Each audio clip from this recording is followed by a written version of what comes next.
সুখে থাকার 6টি উপায়। নাম্বার 1, অন্যের কাজে নাক গলাবেন না। অন্য কে কি করতেছে এটাতে কখনো নাক গলাবেন না। নাম্বার 2, হিংসাকে মাটি চাপা দিন, তাহলে আপনি সুখে থাকতে পারবেন। আপনার ভিতরে যদি হিংসা চলে আসে তাহলে কখনোই কিন্তু আপনি সুখে থাকতে পারবেন না। নাম্বার 3, নিজেকে বদলান। নিজে যে অবস্থানে আছেন সেখান থেকে ভালো কিছু করার চিন্তা করুন। সবসময় নিজের মাইন্ডসেট চিন্তা করুন, ভালো কিছু করার চিন্তা করুন। সবসময় নিজের মাইন্ডসেট এমন কিছু করবেন যে আমি সবসময় ইতিবাচক থাকবো, আমি কখনো নেতিবাচক থাকবো না। নিজেকে পরিবর্তন করেন, তাহলে আপনি সুখে থাকতে পারবেন, না হলে কখনোই আপনি সুখে থাকতে পারবেন না। নাম্বার 4, সৃষ্টিকর্তাকে স্মরণ করুন। সুখে থাকতে গেলে অবশ্যই সৃষ্টিকর্তাকে স্মরণ করুন, তাহলেই দেখবেন আপনি ভালো আছেন।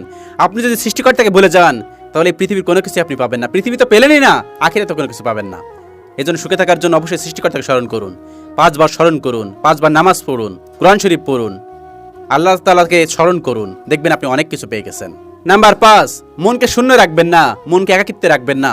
সবসময় হাসি খেলে আনন্দে মাতিতে থাকুন। মানে